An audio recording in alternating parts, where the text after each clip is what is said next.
On Tuesday, February 4th, so 5 days before this year's Super Bowl, Dan Orlovsky, the former NFL quarterback and now television analyst, made waves by going on TV and giving a fairly controversial take.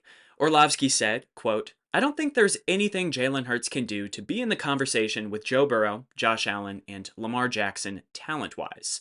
He agreed that the Super Bowl elevates the perception of Jalen Hurts, but he stated that talent-wise, he doesn't think Jalen Hurts is ever going to be in that group. Like I said, this statement was controversial because what Orlovsky effectively did was cross off a certain aspect of Jalen Hurts' discourse, regardless of how the young star quarterback played in the big game, the biggest game that there is. We know that history is written by the victors, and Orlovsky was arguing that to some extent, this did not matter. This would not matter if the Eagles were to win the Super Bowl. Now, this made some people very upset, but others found vindication in this take. They said that this take evidenced good process from Orlovsky, that it was representative of a sound quarterback system from the analyst, that he clearly takes a sample size based approach to the quarterback position with even weight distribution across games, both regular and postseason. Some argued that this process was entirely fair, that it was not being unfairly applied to Jalen Hurts either, and that we have other examples of quarterbacks finding themselves in this bucket. Guys like, say, Super Bowl champion Russell Wilson. Some folks insisted that this school of thought was being very fair to Jalen Hurts, entirely fair to him and entirely fair to every other quarterback out there. And then Jalen Hurts won Super Bowl MVP. He set a quarterback record for rushing yards in the big game, and his dropback efficiency was the best that we have seen from a quarterback in a Super Bowl since at least the year 2000, in terms of expected points added per play. And this, predictably, dropped a bomb in the discourse. Jalen Hurts' top 5 is a take you started hearing more and more after the game. From Eagles fans, of course, but also from others who prioritize Super Bowls and playoff performance to everything else, to the regular season, to the larger sample size. You heard these Jalen Hurts top 5 takes, and you saw these takes be evenly, aggressively matched with discrediting of the quarterback from others. This was a celebration from some, and again an evenly weighted rejection by others, of the known fact that Super Bowl wins matter, that they fundamentally change our perception of an athlete in the present, but also that they fundamentally change their story and their legacy and how we will remember these guys. Now, I'm not the biggest fan of AI, artificial intelligence, but I do acknowledge that it has its uses. Most language-oriented AI models out there have become pretty powerful, and they become as powerful as they are through crowdsourcing from the internet, through ingesting as much discourse as they possibly can, through ingesting as much literature as they possibly can. Written word, spoken word, all of that, both legally and illegally. Anyway, if you were to implement this technology, these AI, language-based, open-minded learning models, their process, their scanning, all of that onto NFL Twitter specifically, in the aftermath of Jalen Hurts' Super Bowl win, but also honestly in the past year or so, just if you were to scan all of it, any of it and all of it, there is one particular word that I am sure these models would adopt at a rapidly alarming pace, one that would become central to their speaking patterns. That word in question, drumroll please, hypothetical.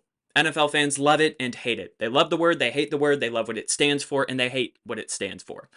In the aftermath of the Super Bowl, you saw a lot of fans out there complaining about Jalen Hurts in hypothetical situations, talking about Jalen Hurts and discrediting him due to his supporting cast, saying that if you were to drop him elsewhere, if you were to put him in different circumstances, if you were to put him in, say, their quarterback circumstances, he wouldn't see as much success. And of course, the inverse of this, if their quarterback from their team were to have Jalen Hurts supporting cast, Jalen Hurts circumstances, well, they would be a Super Bowl champion too. You saw this a lot, and you saw a lot of Eagles fans mocking these very complaints with jokes of their own. Jalen Hurts is now 0-200 some in hypothetical situations, things like this. We have seen these jokes a lot in the recent past, outside of just Jalen Hurts too. These jokes previously have pertained to Justin Herbert, Joe Burrow, and a small hint of Lamar Jackson as well. NFL fans love their hypotheticals. They love theirs, and they hate the hypotheticals of others. Now, I have no interest in correcting the discourse out there on these players or on this trend. In fact, I find it fairly amusing. It's a telling symptom to me of how we approach player evaluations, career narratives, and the quarterback position in general. But I do think that by highlighting this trend, I have been provided with a fantastic opportunity to to address a root issue here and to impart my own personal philosophy in regards to the quarterback position onto all. Now, I know that sounds lectury. I don't mean it to be, but I do think that most people out here, whoever's watching this, you might find it a bit interesting. Because what I'm talking about fundamentally here and applying to quarterbacks, well, it's going to be a conversation about knowns and unknowns in any field. I'm talking about taking a Socratic approach to the quarterback position, a question-oriented one. Hypotheticals, to me, are indicative of our internal sense of an unsound quarterback system, of penalizing a player too harshly for their unknown negatives, or overinflating a player's complete profile due to their known insulated positives. We recognize inconsistencies in the process of our collective football consciousness. That's what this all is to me. We collectively know that we can do better. And I'd like to give my 2 cents as to how, by using some lessons that we have learned in the recent past, by pointing to them and talking about what we can take away from them. That is what this video is about. Lesson number 1, class. An unknown-centric approach to quarterback play to a fault. Something that I think we all can learn from, and something that I think is important to learn from very early on. Jalen Hurts is not Tom Brady's flavor of quarterback. You can gather this pretty quickly, actually, from listening to Tom Brady cover any Jalen Hurts broadcast. Jalen Hurts, his time to throw is quite different from Tom Brady's. He was first in the NFL this year in terms of how long he held on to the football, and in past seasons, he was 3rd and 6th in the past 2. That's very reciprocal, I hope I'm using that word right, to Tom Brady, someone who almost always got the ball out quick because, I mean, put simply, 1, he's a great processor, and 2, he can't exactly afford to try and extend plays the same way that Jalen Hurts can. He's not exactly that same caliber of athlete. But that's not the only reason that Jalen Hurts is not Tom Brady's flavor of quarterback. On top of that, Jalen Hurts is a bit funky when responding to pressure, when there is defensive pressure in his face. I'm not talking about like clutch pressure. I'm talking about like actual defenders. In 2 of the last 3 seasons, Jalen Hurts' sack rate when pressured, so his pressure to sack rate, that is the name of the term, of the metric, it's about 22%. He's finished top 6 in this metric in 2 of the last 3 seasons. For reference, Tom Brady generally finished about 10 percentage points below this. He was one of the best quarterbacks in NFL history at avoiding sacks when pressured. Like I said, Jalen Hurts, he's kind of an inverse of Tom Brady. He's not Tom Brady's flavor of quarterback. That's not a deal breaker of a metric for a quarterback, but it is something that's a bit unideal.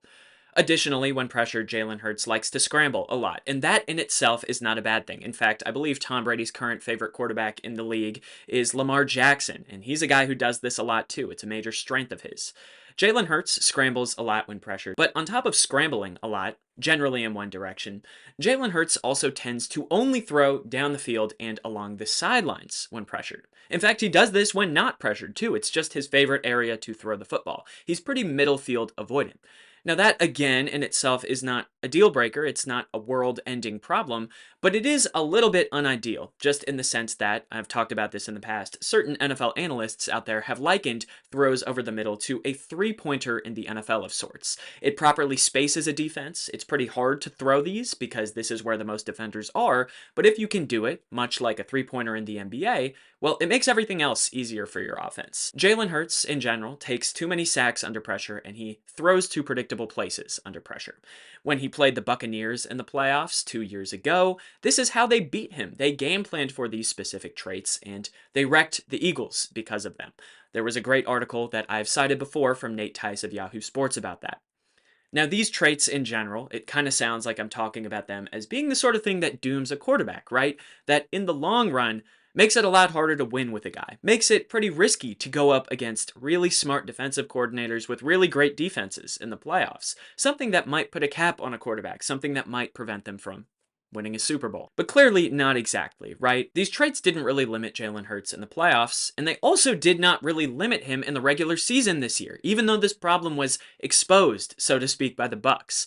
Because Jalen Hurts, he didn't really improve on these weaknesses this year, but his team helped hide them. That's really important in all of this. See, Jalen Hurts was actually first in the NFL in pressured dropback percentage this season.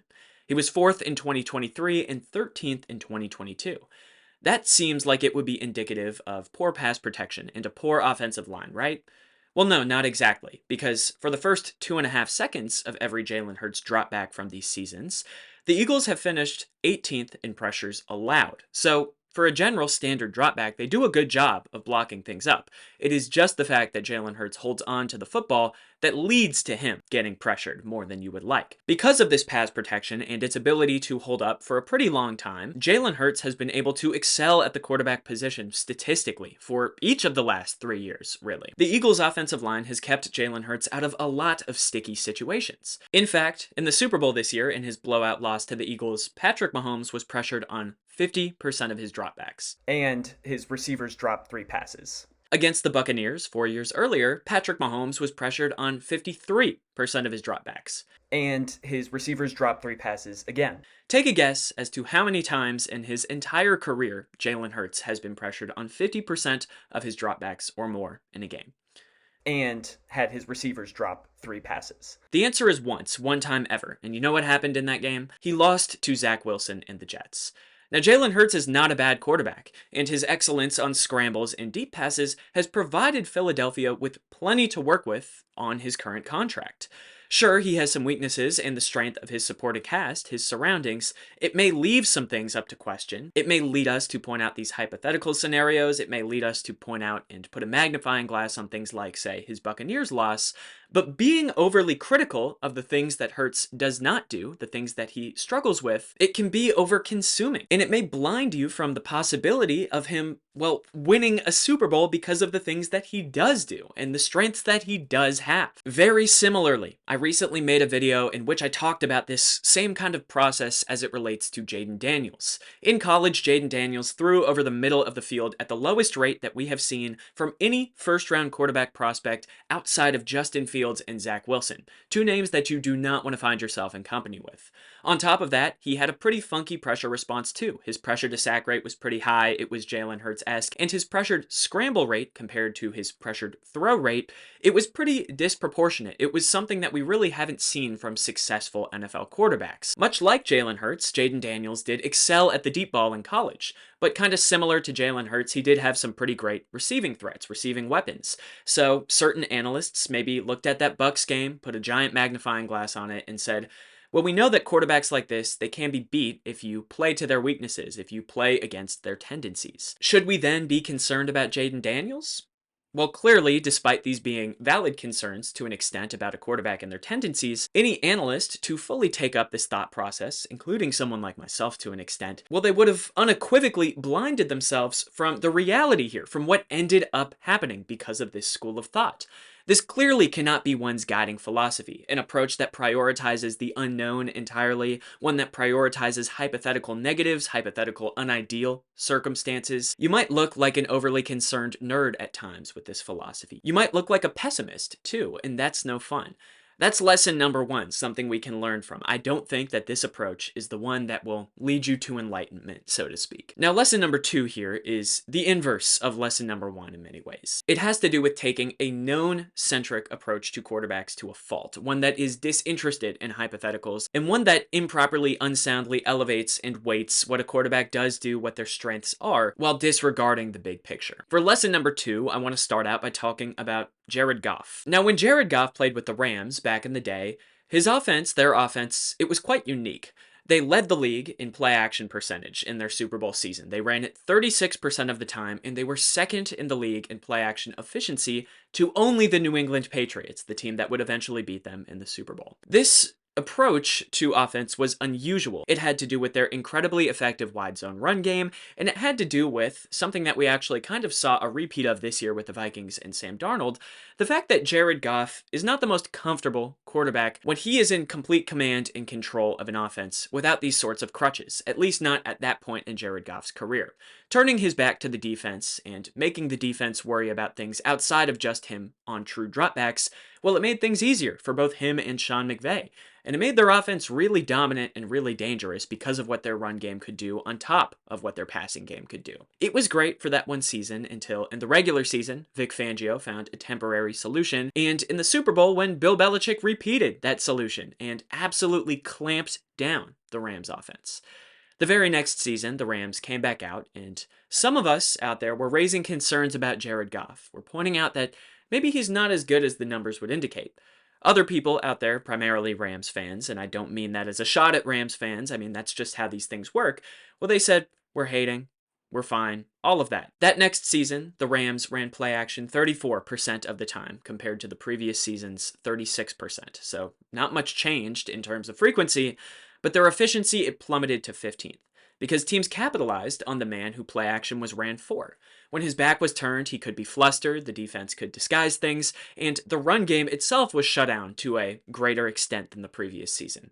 Without Jared Goff's crutches, well, he wasn't a game changer. He was a bit of a cement-footed, uncomfortable, out-of-structure quarterback with not a good enough understanding of opposing defenses to really let loose and really take over a game regardless, like someone, say, Matthew Stafford, with more experience and a better arm. Sean McVay was also to blame in this too. You can argue that he took away Jared Goff's autonomy more than he should have.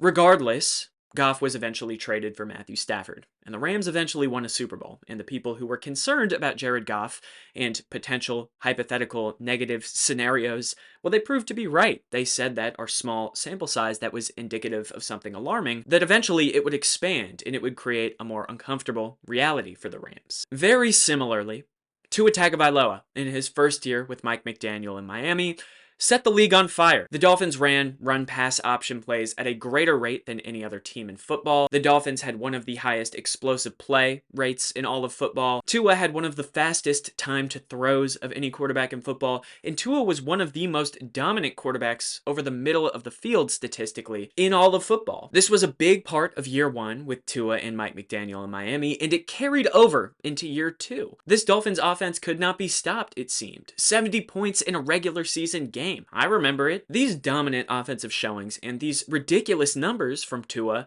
well, they led to some conversations about Tua's Goff-esque strengths. His command, his anticipation, his consistency over the middle.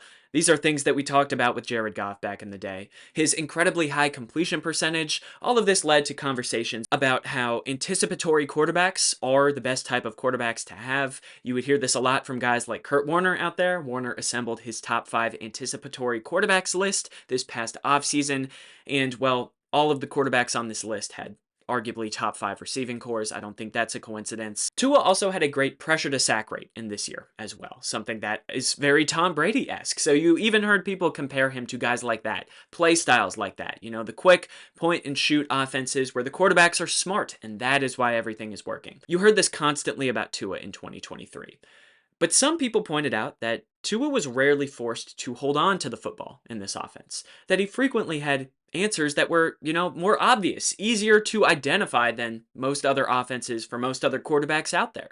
People still pointed to the fact that Tua's arm was not particularly great, and that this offense, to an extent, had better, more useful crutches than most other offenses out there. Dolphins fans and Tua truthers out there like Emmanuel Acho, they were not really interested in this school of thought. They were not really interested in hypotheticals. They made fun of anyone who used these hypotheticals, oftentimes members of the Justin Herbert army, a guy who Tua was frequently compared to over the course of the 2023 season. Some people knew that the Dolphins offense was weird, unique, and possibly suspect, and others did not care. Well, again, those who were suspicious were ultimately proven right, because in the playoffs, the Dolphins went to go play the Chiefs. And in this game, their offense looked a whole lot different. Tua's average depth of target was one of his lowest marks of the season. The Chiefs were physical with the Dolphins receivers at the line of scrimmage, making it much harder for Tua and his well-oiled machine to be well-oiled. They got a grain of sand in the engine and things started to come apart. Tua's pressure to sack rate, it rose a great deal, and Tua's aggression, his ability to create out of structure, and his decision-making when being asked to do so, well, it wasn't great. None of it was great. Steve Spagnuolo, one of the best defensive coordinators in the sport, he solved the problem that was Tua, much like how Bill Belichick solved the problem that was Jared Goff. The Dolphins lost a brutal game in the cold. Tua was kind of brought back down to earth.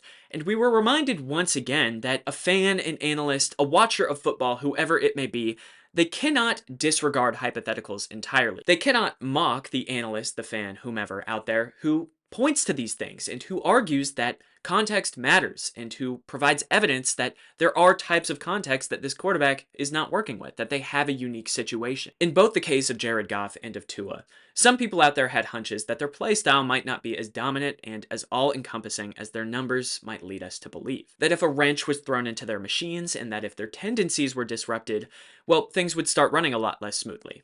Diehards of these two would have told us that this view was incorrect, But these same diehards would inevitably face a hiccup-filled reality. A reality created by the relative unknowns that we believed to be true. This cannot be one's philosophy either, clearly. A complete disregard of the unknown, of the hypothetical, and a blind faith in a quarterback or a system to only ever capitalize on positives. After all, only one football team wins the Super Bowl each season. To some degree, then, all other 31 teams fail and must try again. Failure is inevitable, and to insist that one's quarterback has no weaknesses, that their team has no weakness, and that if struggle occurs, that it is not ever going to be their quarterback's fault. We know that that is often not the case. You have to be a special kind of quarterback for that to be the case, and even then, things are up to question. You will look like an arrogant fan, oftentimes, with this philosophy, this school of thought. And I think the lesson here is that both extremes, both ends of the spectrum related to hypotheticals, they cannot be followed, they cannot be embraced, that the truth lies somewhere in the middle. So that's lesson number 2. Now, if both of the last 2 lessons have to do with different ends of a spectrum, I would say that lesson number 3, the final big lesson here, it has to do with a school of thought that is above the spectrum, that is outside of the spectrum. Lesson number 3 has to do with an approach to the quarterback position that rejects the premise of the process altogether, that rejects quarterback evaluation specific to traits at all, one that is only results-based and only team-oriented. Sometimes we conflate the results of a quarterback's team with knowns about an individual player. I think that early on, Justin Herbert and Joe Burrow discourse is the best example of this, and the passing of the original It Man hypothetical title that came with their discourse. Now, in his early days, for those who might not remember, Justin Herbert was a high-flying, trait-shining quarterback who experienced a great deal of offensive success. He broke a passing yardage record, he stepped on the toes in a number of efficiency records, and he sniffed the playoffs twice and made them once. And he did this alongside some known low-quality conditions on his very own team. On the other side of the ball, the Chargers had a very weak defense in the Brandon Staley era with Justin Herbert. They were 30th in points allowed per game over this time. They were 31st in yards per play allowed. They were bottom 5 in almost every conceivable metric, really, alongside an offense that was top 5 in just about every metric. There were also some brutal breaks for the Chargers in terms of actual game outcomes, which is the subject of this lesson, right? There was an absurd playoff choke despite a relatively efficient day from Justin Herbert on offense in his game against the Jaguars. At the very least, there were no back-breaking plays that you could point to from him that were the reasons the Chargers squandered their massive lead. And in the regular season, in 2023, and in seasons prior, the Chargers had some almost unprecedented losses in terms of offensive output, offensive efficiency, and the fact that they lost anyways. I think of their Titans game in 2023 and their Lions game that season. I can't pull the stats up off the top of my head. I was looking for the tweet earlier, but quarterbacks were something like 200 and 300 in games where they performed the way Herbert did, met his statistical criteria, all of that, and led an offense to X amount of points. Quarterbacks never lost those games, but Herbert did more than once in a single season. You have to trust me on that one, though. Justin Herbert, to this point in his career, got up to 7 different losses in which he led a go-ahead drive in the fourth quarter or overtime of a football game. That was the sort of situation he was working with in Los Angeles. I believe the term that we're all familiar with for this by now is chargering. The biggest Justin Herbert truthers out there still saw his traits and still saw his production and said that he was a quarterback that landed somewhere around the top 5 of quarterbacks in the NFL. But at this same time, another quarterback had entered those debates, a guy named Joe Burrow. Joe Burrow also experienced a great deal of offensive success at this time in the NFL. The Bengals were 11th or better in offensive EPA per play in all of his years after his rookie year. They made a Super Bowl, of course. They had one of the most explosive offenses in football, and he did this behind one of the worst offensive lines in football. It was really impressive what Joe Burrow did, even though his receivers, T. Higgins and Jamar Chase, were 2 of the best in the sport, no doubt. Herbert and Burrow had relatively similar levels of offensive production, with relatively similar caliber weapons. I think that the Bengals had slightly better ones, but that's not the point. Most importantly here, though, was the fact that over this span, when these debates were occurring, Joe Burrow's defense far exceeded that of Justin Herbert's, both in the playoffs and in the regular season. The Bengals' defense, it was one of the best in football. That, mixed with a bit of good fortune and, of course, playoff success, led to the dubbing of Joe Burrow as Joe Cool, Joe Shiesty, a chosen one, clutch quarterback, who, guys like Dan Orlovsky, there's his name again, said they would take over any other quarterback in football around this time. There were Joe Burrow QB1 takes out there. What's funny is the clutch title, it didn't even necessarily make sense. In fact, to this point in his career, Joe Burrow has a 6-18 fourth quarter comeback record, if you believe it. He has one win when trailing in the last 8 minutes of a football game, and he has 3 losses to Justin Herbert's 7 in his career when leading a go-ahead drive in the fourth quarter or overtime. I do not bring those stats up to dunk on Joe Burrow, I just bring them up to shine light on Justin Herbert's situation in comparison. Regardless, Joe Burrow was anointed by many a top 5 quarterback, as high as top 1, and Justin Herbert, to some, to often the same people who were doing this to Joe Burrow, well, he was left in the dust. He became It Man, Hypothetical Man, the film nerd's biased choice, the born loser, backed by an army of stubborn, insistent, traits over wins type of football consumers. Then 2024 happened. This past season, Joe Burrow starts off incredibly slow, coming back from his wrist injury, and then, even as he finds his stride and actually increases his stride, becomes a better quarterback, a more efficient quarterback, one of the highest volume quarterbacks in football from this past season, the Bengals lose football games. They lose a lot of football games. They miss the playoffs, even though at the end of their season they start to heat up and start to beat up on some relatively mediocre teams. Joe Burrow misses the playoffs, and Justin Herbert makes them. Justin Herbert does this while playing yet another season of ridiculously efficient football. He finishes with only 3 interceptions on the season. He does a lot with a little in that Chargers offense. He certainly does not have the weapons that Joe Burrow does. The only fundamental difference between these two quarterbacks in terms of categorical perception, well, it's defense. Justin Herbert has the #1 scoring defense in the NFL in 2024. Joe Burrow, it's one of the worst, if not the worst. Herbert also catches some fortunate breaks in some big game moments, and Joe Burrow, well, he does not live up to the Joe Cool nickname, oftentimes for reasons beyond his control. The result of this is that the It Man title, it gets passed once more. Now it's Joe Burrow's title. Now he is in the same category as Justin Herbert, a quarterback who often excels more in hypothetical situations than in real-world ones, a quarterback who is elevated by his fan base and by the truthers who are focused on the unjustness of his situation and the amount of talent that he has that may not be recognized by all. It is very clear, at least to someone like me, that both sides of this debate have been right and wrong, depending on how you view things at one moment or another. So this clearly cannot be one's philosophy either. A team-centric approach to quarterback discourse in the sport of football, and a disregard for not only the unknowns of your player, but also to the knowns and unknowns of other quarterbacks in comparison. It is unsound process to engage in quarterback discourse as if every quarterback is equally responsible for both their accomplishments and the hardships that they endure in a given season. To again reject the process of knowns and unknowns and their evaluation entirely. That is lesson number 3. That completes the visualization of our spectrum then, right? We've got one lesson over here, and one lesson above the spectrum, so to speak. So we know what not to do. That's the easy part. But what stands after the dust has settled? What is the flip side to these past wrongdoers? What can we do right?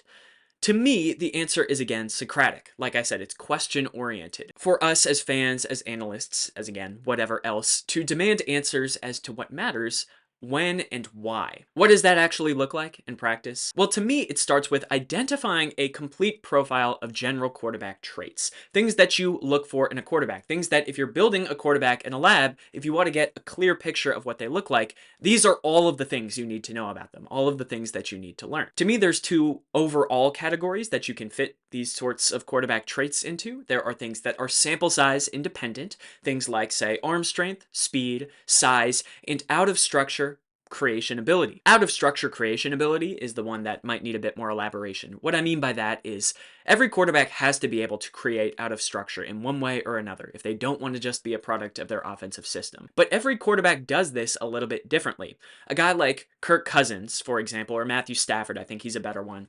He's tough. He will hang in the pocket for an extra beat longer than a play might insist, and he'll make a throw that a defense does not anticipate him to make by standing in front of a bearing down rusher and getting a ball off when you wouldn't expect him to. This was Tom Brady's way to create out of structure as well.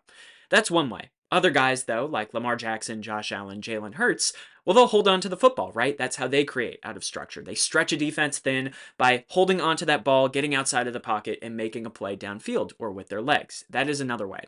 All of that is to say, these are the big traits to me that have to do with knowns and a quarterback that are sample size independent. How do you look? What is your profile for these things?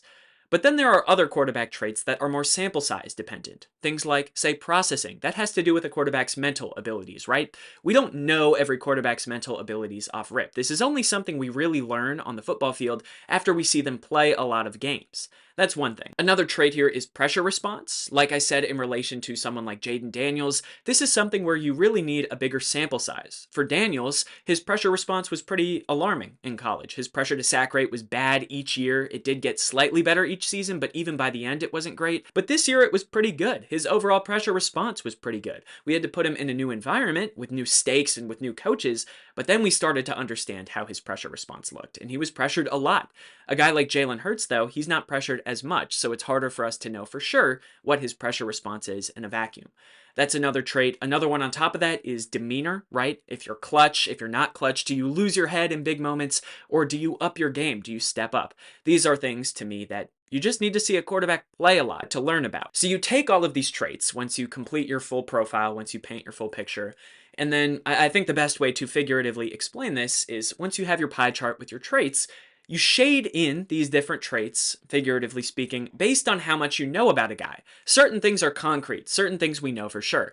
Other things, maybe we need more data, but we have a hunch as to how a certain quarterback might look, how they might behave.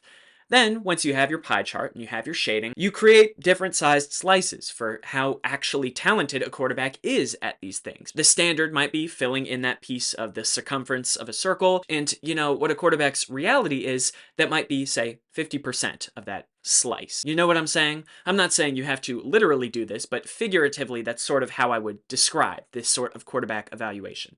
Then, after that, that's when you actually assemble your list. And I think the biggest part of all of this, to me, it's the thing that we often lose sight of in these quarterback rankings and quarterback debates, in quarterback discourse, and in broader discourse in general, is you have to know exactly what you're talking about.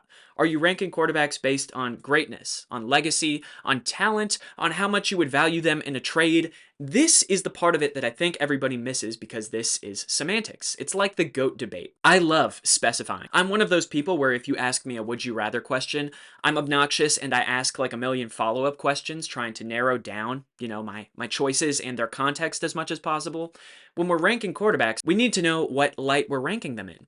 I think there's a number of entertaining ways to do this. I think the best one is draft, independent of contracts, right? If you're building around a quarterback and you have nothing else known about your team, who would you take, in what order, and why? That's one way to do things. The problem with this method, though, is that it's, of course, roster independent, right? Certain quarterbacks, maybe their ceiling is higher than other guys if they're on the right roster. And other quarterbacks, maybe they're a bit more roster independent. They can do what they do better than most other guys. But their ceiling is less high. That opens a door to another method of quarterback rankings, of quarterback evaluations, one of my personal favorites, which is just to outline a really terrible team and then rank quarterbacks. So like, if I were to drop you onto the 2023 Panthers, who would I take and why? Just like a terrible supporting cast. What would you do with it? How much could you do with it? Could we win a playoff game? That sort of thing. That's another one. Another fun one that I think recognizes context a bit more would be to do a trade value chart, something that I'm thinking about for an upcoming YouTube video, actually, to rank quarterbacks with their contracts and with their age factored